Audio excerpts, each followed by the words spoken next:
10টা হুন্ডা 20টা গুন্ডা ইলেকশন ঠান্ডা এগুলার দরকার হবে না। ইন্নাল হামদুলিল্লাহ ওয়াসসালাতু ওয়াসসালামু আলা রাসূলিল্লাহ ওয়া আলা আলিহি ওয়া আসহাবিহি আজমাইন। বাংলাদেশ জামাত ইসলামী রাজশাহী মহানগরী কর্তৃক আয়োজিত আজকের এই সিরাতের আলোচনা সভার বিষয়বস্তু হচ্ছে আধুনিক ও কল্যাণ রাষ্ট্রের রূপকার মুহাম্মদুর রাসূলুল্লাহ সাল্লাল্লাহু আলাইহি ওয়াসাল্লাম। আলোচনা অনুষ্ঠানের সম্মানিত সভাপতি, বিশিষ্ট আলেমে দ্বীন, বাংলাদেশ জামাত ইসলামীর কেন্দ্রীয় কর্মপরিষদ সদস্য, মহানগরী জামাতের সংগ্রামী আমির জনাব মাওলানা ডক্টর মোহাম্মদ কেরামত আলী, আজকে বিশেষভাবে আলোচনা রেখেছেন আমার প্রিয় বিশ্ববিদ্যালয়, যেখান থেকে লেখাপড়া শিখেছি, রাজশাহী বিশ্ববিদ্যালয়ের সম্মানিত শ্রদ্ধেয় শিক্ষক, আমার অন্তরের একান্ত প্রিয় শিক্ষক জনাব ডক্টর বিলাল হোসেন। আজকে অনেক মেহমান কথা বলেছেন, বিশেষ করে কওমি জগতের বিপ্লবী আলেমে দ্বীন মাওলানা হাবিবুর রহমান সহ অন্যান্য আলোচকবৃন্দ, সম্মানিত সুধীমণ্ডলী, একান্ত প্রিয় সাংবাদিক বন্ধুগণ, আসসালামু আলাইকুম ওয়া রাহমাতুল্লাহি ওয়া বারাকাতুহু। আপনারা সবাই ভালো আছেন? আলহামদুলিল্লাহ, আমরা ভালো আছি বিধায় এই জায়গায় জুমার দিনে একত্রিত হয়েছি মুহাম্মদুর রাসূলুল্লাহ সাল্লাল্লাহু আলাইহি সাল্লামের একটি বিষয়কে কেন্দ্র করে আলোচনার জন্য। অত্যন্ত গুরুত্বপূর্ণ এবং বিদগ্ধ আলোচনা আপনারা শুনেছেন। আমি তো প্রিয় ভাইরা, মুহাম্মদুর রাসূলুল্লাহ সাল্লাল্লাহু আলাইহি সাল্লাম এমন এক ব্যক্তি যাকে বিশ্বাস না করলে, যাকে অনুসরণ না করলে দুনিয়ার জীবনে তো অশান্তি হবে, আখেরাতে জাহান্নামের আগুনে দাউ দাউ করে জ্বলে পুড়ে মরতে হবে। অতএব ঈমানের দাবি হচ্ছে মুহাম্মদুর রাসূলুল্লাহ সাল্লাল্লাহু আলাইহি সাল্লামকে জানা, বুঝা এবং সেভাবেই আমাদের জীবনকে পরিচালনা করা। আমি ধন্যবাদ জানাই মহানগরী সংগঠনকে, রাজশাহী, তারা এমন একটি সুন্দর আলোচনা ব্যবস্থা করেছেন এবং সুন্দর আলোচকবৃন্দকে এখানে দাওয়াত দিয়ে নিয়ে এসেছেন।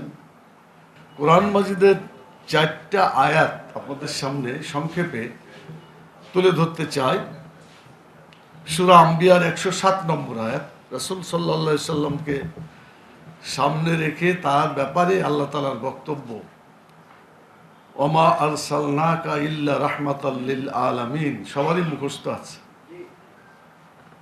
আল্লাহ তাআলা এই বিশ্বের জন্য তাকে মুহাম্মদুর রাসূলুল্লাহ সাল্লাল্লাহু আলাইহি সাল্লামকে রহমত হিসাবে পাঠিয়েছেন। এই রহমতকে যারা গ্রহণ করেছে তাদের জীবন ধন্য হয়েছে। যারা মুহাম্মদুর রাসূলুল্লাহ সাল্লাল্লাহু আলাইহি সাল্লামকে গ্রহণ করে নাই, তাদের জীবন ব্যর্থ হয়েছে এবং আখেরাতে চূড়ান্তভাবে তারা ব্যর্থ হয়ে যাবে। সূরা আহজাবের 21 নম্বর আয়াতে আল্লাহ তাআলা বলছেন, লাকাদ কানা লাকুম ফি রাসূলিল্লাহি উসওয়াতুন হাসানাহ, তোমাদের জন্য উত্তম আদর্শ রয়েছে মুহাম্মদুর রাসূলুল্লাহ সাল্লাল্লাহু আলাইহি সাল্লামের জীবনী এবং তার চরিত্রে। অর্থাৎ উত্তম বলে যদি কাউকে ঘোষণা করতে হয়, উত্তম হিসাবে কাউকে যদি গ্রহণ করতে হয়, তাহলে তিনি হচ্ছেন হযরত মুহাম্মদুর রাসূলুল্লাহ সাল্লাল্লাহু আলাইহি ওয়াসাল্লাম। যারা মানুষকে উত্তম বলে ঘোষণা দেয়, মানুষের মধ্য থেকেই তাদের নেতা নির্বাচন করে বহু প্রশংসা করে, শতাব্দীর মধ্যে সবচেয়ে বড় ইত্যাদি, তারপরে তাদের গুণগান করার জন্য 2-4 মিনিট লাগে। এরা ওই সমস্ত লোক যারা পথভ্রষ্ট। যদি তারা সঠিক পথ পেত তাহলে এই গুণাবলী তার মানুষের জন্য প্রযোজ্য করতো না, এটা প্রযোজ্য হইতো মুহাম্মদ রাসূলুল্লাহ সাল্লাল্লাহু আলাইহি ওয়াসাল্লাম।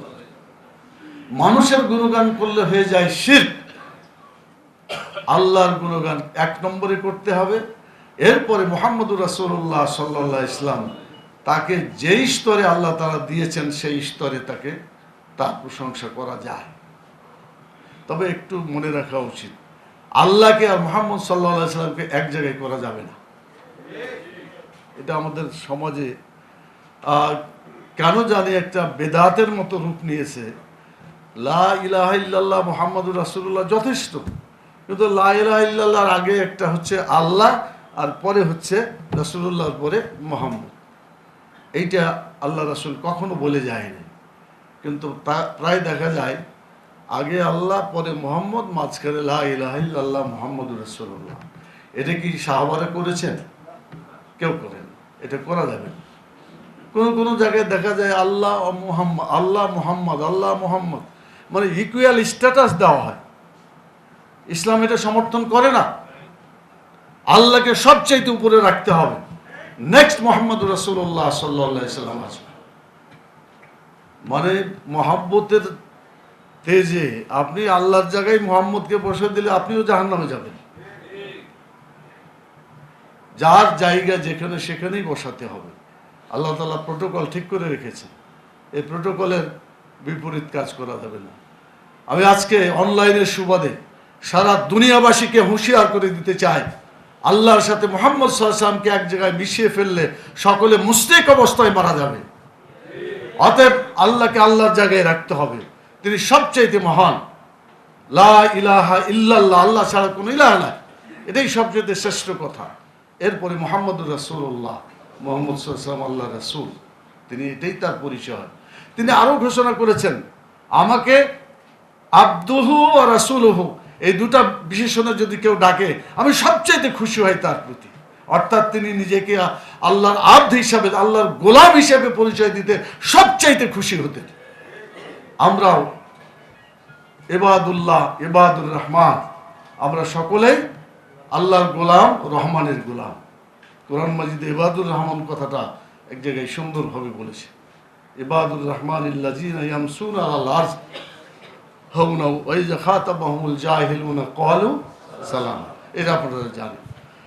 আমার আলোচনার বিষয় কিন্তু এটা ছিল না, আমি বাইদি ভাই আপনাদের কাছে বললাম রাসূল সাল্লাল্লাহু আলাইহি ওয়াসাল্লাম সঠিক মর্যাদা দিতে হবে। তিনি যে জায়গায় আল্লাহ তাআলা রেখেছেন তাকে সেই জায়গায় রাখতে হবে। এর খুব বেশি বাড়াই দিলে ওটাও শিরক হবে, আর নিচে নামিয়ে দিলে পরে এটা তো অত্যন্ত অপমানকর অবস্থা হবে, যেটার পরিণতি জাহান্নাম ছাড়া আর কিছুই হতে পারে না। সেজন্য আমাদের সমাজে এক শ্রেণী আছে, মহব্বতের ঠেলায় মুহাম্মদ সাল্লাল্লাহু আলাইহি ওয়াসাল্লামকে এমন জায়গায় উঠিয়ে দিল যে একে আর মানে ওনাকে অনুসরণ করা যাবে না। মুহাম্মদ সাল্লাল্লাহু আলাইহি ওয়াসাল্লাম এটা তো কথাই উঠে না, উনি কোথায় আর আমরা কোথায়, এই বলে মুহাম্মদ সাল্লাল্লাহু আলাইহি ওয়াসাল্লামকে মানার ব্যাপারেও সে দূরে চলে যায়। আবার কিছু লোক আছে মুহাম্মদ সাল্লাল্লাহু আলাইহি ওয়াসাল্লামকে এমনভাবে তারা নিচে নামায় যে রাজনীতির ময়দানে আসাই যাবে না। আচ্ছা, রাজনীতি তো সবচেয়ে বড় নীতি, নাকি বলেন? রাজার নীতি কেউ কেউ বলে, অথবা নীতির রাজা, যেটাই আপনি বলেন, শ্রেষ্ঠ একটা নীতি হচ্ছে রাজনীতি। এই শ্রেষ্ঠ নীতি মুহাম্মদ রাসূলুল্লাহ সাল্লাল্লাহু আলাইহি ওয়াসাল্লামের নীতি, তাকেই সেখান থেকে বাদ দেওয়া হয়েছে। কথা ঠিক কিনা বলে? অতএব কোনো দেশ, কোনো জাতি, কোনো রাষ্ট্র কল্যাণ অর্জন করতে পারবেন না যতক্ষণ পর্যন্ত মুহাম্মদ রাসূলুল্লাহ সাল্লাল্লাহু আলাইহি ওয়াসাল্লামকে ওই শ্রেষ্ঠ নীতির জায়গায় বসানো না হবে। তিনি যেভাবে রাষ্ট্র প্রতিষ্ঠা করেছেন সেইভাবে রাষ্ট্র আমাদের প্রতিষ্ঠা করতে হবে। তিনি যেভাবে অর্থনীতি কায়েম করেছেন সেই অর্থনীতি, যাকাত ভিত্তিক অর্থনীতি আমাদের চালু করতে হবে, সুদ ভিত্তিক অর্থনীতি বন্ধ করতে হবে। এটা একটা মারাত্মক ক্ষতিকর জিনিস। সারা দুনিয়ার মানুষকে জ্বালিয়ে শোষণ করে আজকে ক্ষতবিক্ষত করে দিয়েছে সুদী ব্যবস্থা। ধনীকে আরো ধনী করা হয়েছে, গরিবকে আরো গরিব করা হয়েছে। সারা বিশ্বকে দুই ভাগে বিভক্ত করার জন্য সুদ ব্যবস্থায় সবচেয়ে বেশি দায়ী বলে আমার কাছে মনে হয়। অতএব মুহাম্মদ রাসূলুল্লাহ সাল্লাল্লাহু আলাইহি সাল্লামকে আমাদের ঠিকভাবে মানতে হবে এবং তাকে সম্মানও সেভাবে করতে হবে। রাসূল সাল্লাল্লাহু আলাইহি সাল্লামের ব্যাপারে একটি হাদিস আপনাদের নিশ্চয়ই মনে আছে। আল্লাহ রাসূল একটা খুতবায় ওঠার সময় আমিন আমিন আমিন, তিনটা আমিন বলেছিল, মনে আছে আপনাদের? তার একটা আমিন ছিল এই যে রমজান মাসে রোজা পেল কিন্তু গুনাহ মাফ করতে পারল না, তার কপাল পোড়া। এটাতে তিনি স্বীকৃতি আমিন বলেছিলেন। দ্বিতীয় কথা বলেছিলেন যে বৃদ্ধ অবস্থায় মাকে বাপকে পিতামাতাকে পেল অথচ তাদের খেদমত করে জান্নাতে যেতে পারলো না, এর চাইতে কপাল পোড়া মানুষ সন্তান আর কেউ হতে পারে না। আর সর্বশেষে তিনি বলেছিলেন মুহাম্মদ সাল্লাল্লাহু আলাইহি সাল্লামের নাম শুনলো কিন্তু তার সাথে সাল্লাল্লাহু আলাইহি সাল্লাম যোগ করলো না, এর চাইতে কপাল পোড়া মানুষ আর পৃথিবীতে কেউ হতে পারে না। তো আমরা এখন থেকে একটা শিক্ষা নিই, যত জায়গায় যেখানেই আমাদের প্রিয় নবী হযরত মুহাম্মদ সাল্লাল্লাহু আলাইহি সাল্লাম শব্দটি উচ্চারিত হবে, আমরা সব জায়গায় সাল্লাল্লাহু আলাইহি সাল্লাম এটাকে আমল করব ইনশাআল্লাহ। আমার পরিবারে, আমার সমাজে, আমার স্কুলে, ক্লাসে, হাটে, বাজারে, যেখানে নবী মুহাম্মদ সাল্লাল্লাহু আলাইহি সাল্লামের নাম উচ্চারিত হবে, সাল্লাল্লাহু আলাইহি সাল্লাম এই শব্দটা আমাদেরকে বলতে হবে। হাদিস বলছে কেউ যদি একবার সাল্লাল্লাহু আলাইহি সাল্লাম পড়েন, আল্লাহ রাসূলের উপর দরুদ পড়েন, আল্লাহ তাআলা তাকে 10টা রহমত দিয়ে ধন্য করে দিবেন। সূরা নেসা 80 নম্বর আয়াতে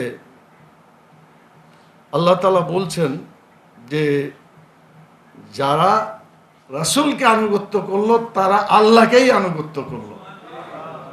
আয়াতটা মাইয়ুতির রাসূল ফাকাদ আতা আল্লাহ, যে আল্লাহ রাসূলকে আনুগত্য করলো আল্লাহরই আনুগত্য হয়ে গেল। আলহামদুলিল্লাহ।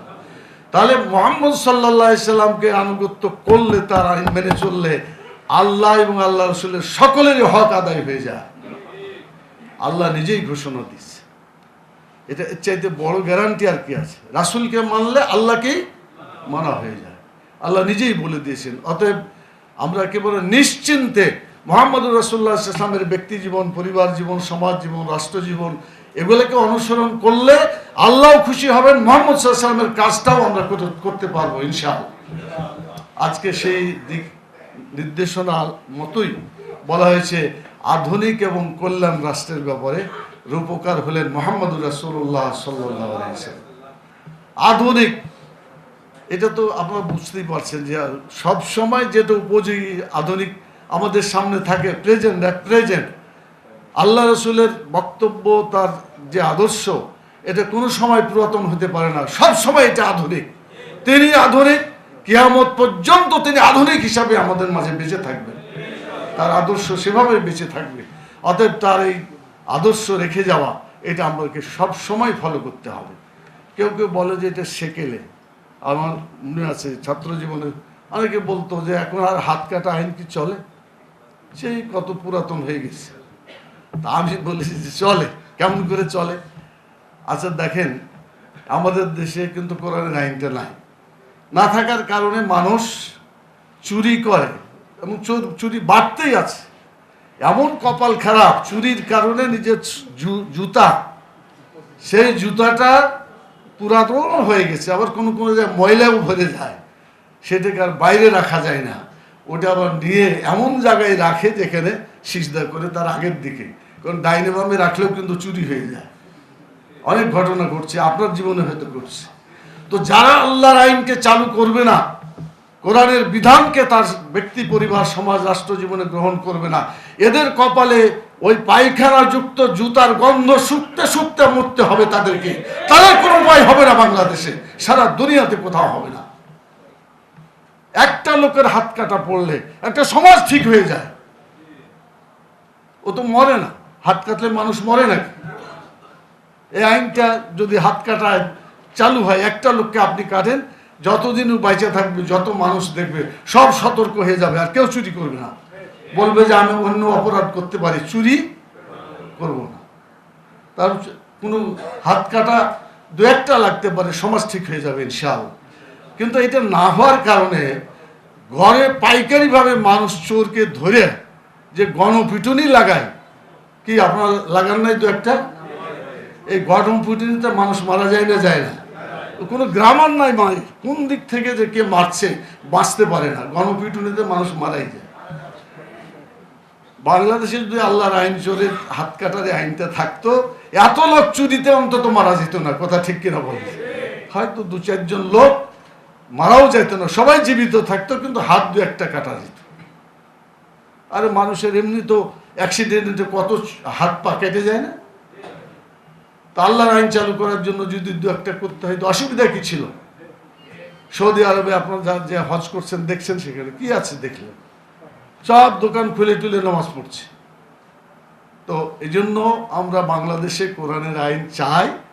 এটা কোনো মানে কি বলবো, পুরাতন আইন না, এটা হলো আধুনিকতম আইন হচ্ছে আল্লাহর আইন। আল্লাহ এবং রাসূল যেভাবে আমাদেরকে চলতে বলেছেন, এই আইনটা আমরা চালু করব, তাহলে আমরা আধুনিকতম রাষ্ট্র হিসাবে পৃথিবীতে আবির্ভূত হতে পারবো ইনশাআল্লাহ। আর যতদিন আমরা মানুষের তৈরি আইন চালাবো, এটা ভুলের আইন। আচ্ছা আপনারাই বলেন, ভুল আল্লাহর আছে? আল্লাহর আইন কোনো ভুল নাই, আল্লাহর ভুল নাই, আল্লাহর আইনে কোনো ভুল নাই। আর মানুষ তৈরি করে যে মতবাদ করে, হয়তো ভুল নাই। এই ধর্ম নিরপেক্ষতাবাদ তো মানুষই তো তৈরি করছে এগুলো। তো এটা জঘন্য, এটা মানুষের জন্য উপকারী হতে পারে না। বিগত ফ্যাসিস্ট সরকার দেখিয়ে গেছে কত জঘন্য আইন বাংলাদেশে চালু করা যায়, তার একটা নমুনা দিয়ে গেছে গত ফ্যাসিস্ট সরকার। গত মানুষকে তারা হত্যা করেছে, জেল, জুলুম, অত্যাচার, বিশেষ করে ওলামায়ে কেরামের হাতে পায়ে বেড়ি। পৃথিবীর ইতিহাসে এরকম কোন ইতিহাস দেখা যায় না। ওলামায়ে কেরামকে ভাবে বেড়ি দিয়ে জেলখানায় তাদেরকে নিয়ে যাওয়া হয়েছে। যারা কোরআন পড়ে তাদের মর্যাদা দেওয়া হয়নি, তাদেরকে অপমানিত করা হয়েছে। আল্লাহ তাআলা সেই জন্য তার পুরস্কার তাকে সেভাবেই দিয়েছে, এবং আরো অপমান তাদের জন্য অপেক্ষা করছে। যারা কোরআনের আইনের বিপক্ষে অবস্থান নেবে, তাদের পরিণতির চাইতেও ভয়াবহ হবে। অতীতে তাই হয়েছে, আগামীতে অবশ্যই এভাবেই হবে। সম্মানিত ভাইরা, আমি আর একটি কথা বলতে চাই। আজকে বাংলাদেশে আমরা কোরআনের আইনের জন্য লড়াই করছি, আল্লাহর আইন চালু করার জন্য। তো এটা সবচাইতে নির্ভুল আইন, সবচাইতে আধুনিক আইন। এই আইনটা চালু করলে মানুষ সুন্দরভাবে জীবনযাপন করতে পারবে, দুনিয়াতে ভালো থাকবে, মরার পরে জান্নাতে যাওয়ার ব্যবস্থা হয়ে যাবে। আমাদের সংগ্রাম খালি দুনিয়ার জন্য নয়, আমাদের সংগ্রাম আখিরাতের বিরাট জগতের জন্য। কথা ঠিক কিনা? বাংলাদেশ জামাত ইসলামী যে আদর্শ নিয়ে লড়াই করছে আল্লাহর দিনকে বিজয়ী করার জন্য, এই বিজয়ী আদর্শ যদি বাংলাদেশে হয়, বাংলাদেশেও আমরা সুখী থাকবো, মরার পরে কোটি কোটি বছরের জীবনে আমরা সুখী থাকতে পারবো ইনশাআল্লাহ। সে জীবনের শুরু আছে, শেষ নাই। এই জন্য দুনিয়ার জীবন, আখিরাতের জীবনকে আমরা সেভাবেই চিন্তা করেই আমাদের সিদ্ধান্ত নিয়েছি। আমি আপনাদের জিজ্ঞেস করতে চাই, দুনিয়ার জীবন তো ৬০-৭০ বছরের জীবন। রাসূল সাল্লাল্লাহু আলাইহি সাল্লামের বক্তব্য অনুযায়ী যে মানুষ ৬০ থেকে ৭০ বছর বাঁচবে, তাহলে ৬০-৭০ বছরের জীবন এটা নর্মাল। অবশ্য আল্লাহ ইচ্ছা করলে আগেও ডাকতে পারেন, পরেও কিছু বাঁচাইতে পারেন। তো ৬০-৭০ বছর জীবনের জন্য যত পেরেশান আমরা আছি, আখিরাতের জীবনের জন্য আমরা কি সে পেরেশান আছি? আজকে হইতে হবে। আজ একটু কথা দিই যে আমরা এতদিন দুনিয়াতে বাড়ি বানানোর জন্য যে পেরেশান, এখন থেকে আখিরাতের বাড়ি বানানোর জন্য পেরেশান হয়ে যাবো ইনশাআল্লাহ। সূরা কাসাসের ৭৭ নম্বর আয়াতে আল্লাহ তাআলা বলছেন, আবতাগি ফীমা আতাকাল্লাহুদ দারাল আখিরাহ, তোমাকে যা দেওয়া হয়েছে তোমাকে সেটা নিয়ে আখিরাতের বাড়ি বানানো তুমি চেষ্টা করো। আল্লাহ কোনটার বাড়ি বানাইতে বললেন? জোরে বলেন, কোনটা বানাইতে বললেন? আর আমরা কোন বাড়ি বানাইলাম? এমন জায়গায় বাড়ি বানাইলাম একটু পরে এখান থেকে আমাকে সরিয়ে দাও, আর কেউ আমাকে স্মরণ করবে না, ছেলেমেয়েরাও না, তারপরের জেনারেশনও না। তো যেখানে বাড়ি বানানোর দরকার ছিল সেটা বানাচ্ছি না, যেটা দরকার নাই ওটাই। একটা বাড়িতে কাম হচ্ছে না, অনেক বাড়ি একতলাতে হচ্ছে না, 10 তলা করতে হবে। তখন বলেন আমরা একতলা 10 তলার পিছনে ছুটবো না আখিরাতের বাড়ি বানানোর জন্য চেষ্টা করব? তো তাহলে আপনার অ্যাকাউন্টে যে টাকা আছে এই টাকাগুলো আখিরাতে তো আপনি দিয়ে দেন। বলবেন যে কোথায় দিলে আখেরাতে যাবে, যাবে। রাসূল সাল্লাল্লাহু আলাইহি সাল্লাম যেভাবে টাকাকে তিনি খরচ করেছিলেন সেইভাবে টাকাকে বিনিয়োগ করতে হবে। রাজি আছেন? উনি তো কোনো টাকাই ছিল না, টাকা পেলেন বিয়ে করার পরে হযরত খাদিজা রাদিয়াল্লাহু তাআলা আনহাকে। এই টাকাগুলা দুই হাতে এমনভাবে বিলিয়ে দিলেন, তায়েফে দাওয়াতি কাজে যাবে একটা উট কেনার জন্য, উট তো না, একটা ঘোড়া বা গাধা কেনার জন্য এই টাকাটাও ছিল না, কিনতে পারলেন না। সব টাকা হয়ে গেছে ইসলামী আন্দোলনের জন্য খরচ করে দিয়েছে। এবং পায়ে হেঁটে মক্কা থেকে তায়েফের দূরত্ব কমপক্ষে 80 কিলোমিটার, বেশি হবে বোধহয় 80-90 কিলোমিটার, সেখানে হাইটে চলে গেছেন। আর আমাদেরকে দাওয়াতি কাজের জন্য একটু বললে মোটর সাইকেল ছাড়া হয়, বাইসাইকেলও চলে না দিলে পরে, তারপরে একটা গাড়ি না হলে কেমনে যায়। আমরা দাওয়াতি কাজের জন্য কষ্টই স্বীকার করতে চাই না। আমি গতবার গেলাম মক্কা থেকে একেবারে ওকাজের মেলা, যেখানে রাসূলুল্লাহ সাল্লাল্লাহু আলাইহি ওয়াসাল্লাম দাওয়াত দিতে গেছিলেন।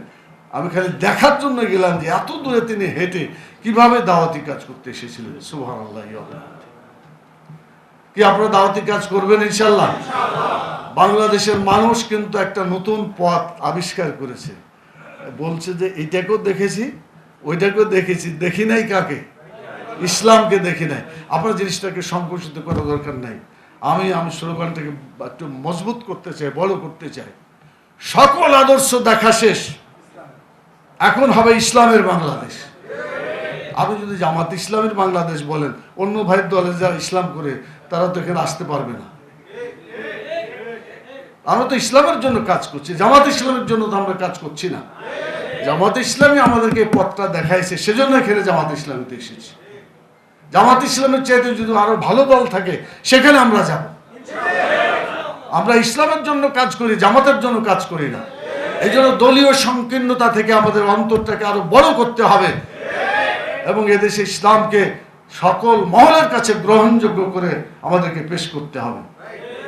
যাদেরকে আল্লাহ তাআলা বলছে আল্লাযীনা ইম্মাক্কান্নাহুম ফিল আরদ আকামুস সালাহ ওয়া আতাউজ যাকাত ওয়া আমারু বিল মারুফ ওয়া নাহাউ আনিল মুনকার, তাদের হাতে ক্ষমতা দিলে, জমিনের রাষ্ট্র ক্ষমতা দিলে তারা চারটে কাজ করবে। একটা হলো নামাজ চালু করে মানুষের চরিত্র ভালো করে দিবে। মনে রাখবেন, মানুষ ভালো হতে পারে না আল্লাহর ভয় ছাড়া। আল্লাহর নামাজ আদায় করলেই মানুষ ভালো হতে পারে, তার মধ্যে আল্লাহর ভয় সৃষ্টি হতে পারে। ইন্নাস সালাতা তানহা আনিল ফাহশাই ওয়াল মুনকার, আল্লাহ নিজেই বলেছে। অতএব সমাজের সকল নাগরিককে ভালো করার জন্য রাষ্ট্রের 1 নম্বর কাজ হচ্ছে ক্ষমতায় গেলেই নামাজের আইন চালু করবে বাংলাদেশ, ইনশাআল্লাহ। শুধু বাংলাদেশ না, দুনিয়ার যত দেশ আছে সবারই দায়িত্ব হচ্ছে ক্ষমতায় গেলেই ক্ষমতার প্রথম কাজ হচ্ছে মানুষকে নামাজি বানিয়ে দেবে, চরিত্রকে ভালো করতে হবে। 2 নম্বর বলা হয়েছে যাকাত চালু করে মানুষের খাওয়া পড়ার ব্যবস্থা নিশ্চিত করতে হবে।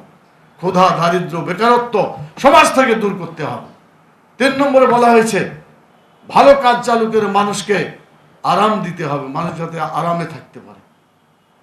আর মন্দ কাজ বন্ধ করে মানুষকে দুঃখ কষ্ট থেকে মুক্তি দিতে হবে। তাহলে কয়টা কাজ? এই 4টা কাজ করা ইউনিভার্সাল আমাদের কাজ হবে। চিরদিন এই 4টা দাওয়াত থাকবে। রাষ্ট্রকে ভালো করতে হলে নামাজ চালু করতে হবে, যাকাত চালু করতে হবে, ভালো কাজ চালু করতে হবে, মন্দ কাজ বন্ধ করতে হবে। এই কর্মসূচি যেই রাষ্ট্র গ্রহণ করবে সেই রাষ্ট্র পৃথিবীর শ্রেষ্ঠ রাষ্ট্রে পরিণত হবে ইনশাআল্লাহ। আর যারা এগুলো করবে না, যতই তারা অন্য মতবাদ নিয়ে আসুক না কেন, সে রাষ্ট্র ভালো হইতে পারে না, কল্যাণকর রাষ্ট্র হইতে পারে না, পারবে না। আল্লাহ তাআলা ভালো রাষ্ট্রের জন্য আমাদেরকে দাওয়াত দিয়েছেন। এখন থেকে আমরা সে কাজগুলো করব। আগামী যে নির্বাচন, সেই নির্বাচনে আমরা সকল ইসলামী পন্থী যত দল আছে, যারা ইসলামকে ভালোবাসে, ও যদি ইসলাম নাও হয়, ও যদি অমুসলিমও হয়, সে যদি বলে যে ইসলামের আইন চালু হলে দেশটা ভালো হবে, সকলকে ঐক্যবদ্ধ করে বাংলাদেশকে এমন একটি দেশ তৈরি করতে হবে যে দেশে মানুষের আইনকে বিতাড়িত করে আল্লাহর আইনকে বিজয়ী করা যাবে, এমন একটি রাষ্ট্র আমাদেরকে কায়েম করতে হবে। এই জন্য আপনাদেরকে অনেক বেশি কাজ করতে হবে। রাজি আছেন ইনশাআল্লাহ?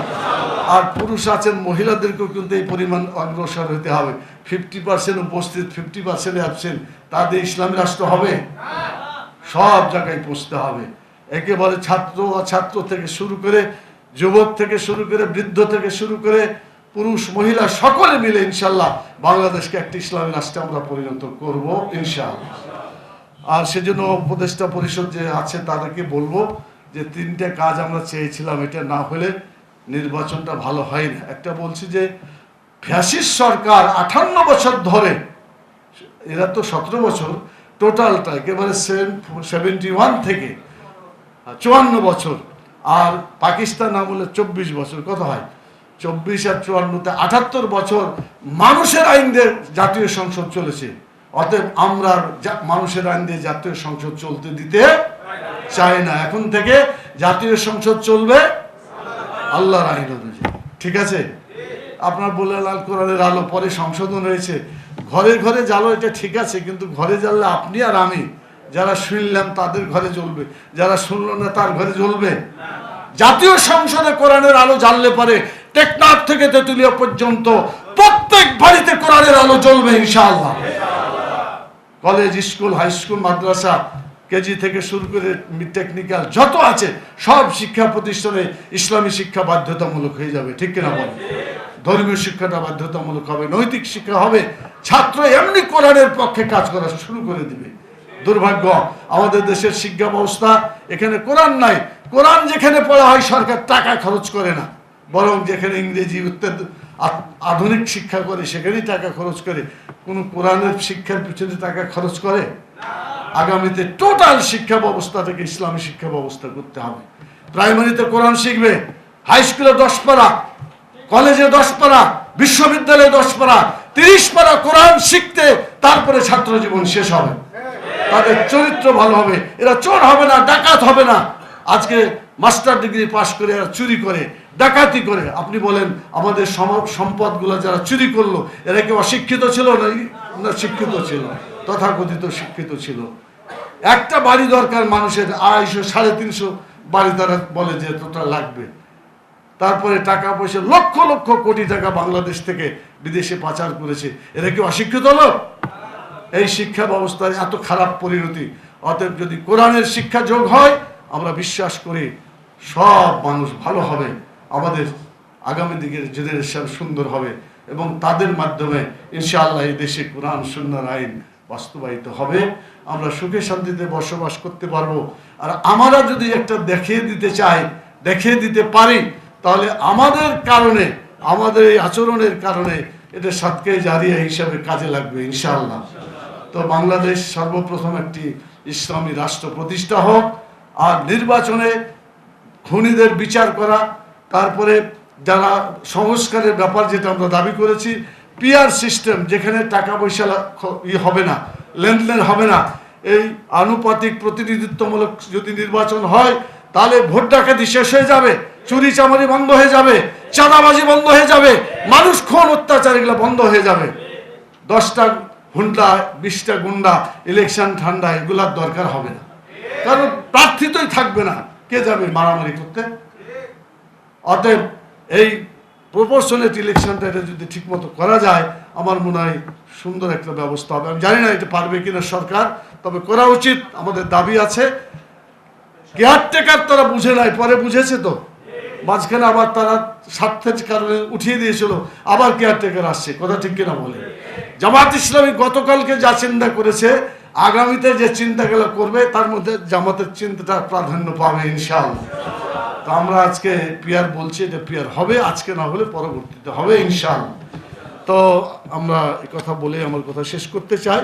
মুহাম্মদ রাসূলুল্লাহ সাল্লাল্লাহু আলাইহি ওয়াসাল্লাম আমাদের রূপকার হিসাবে, মানে আধুনিক রাষ্ট্র বলেন, কল্যাণকর রাষ্ট্র বলেন, সকল রাষ্ট্র মানুষের কল্যাণের জন্য যেটা, সেটার রূপকার মুহাম্মদ রাসূলুল্লাহ সাল্লাল্লাহু আলাইহি ওয়াসাল্লাম। আল্লাহ তাআলা তার দেখিয়ে দেওয়া পথকে আমাদের চলার তৌফিক দান করুন।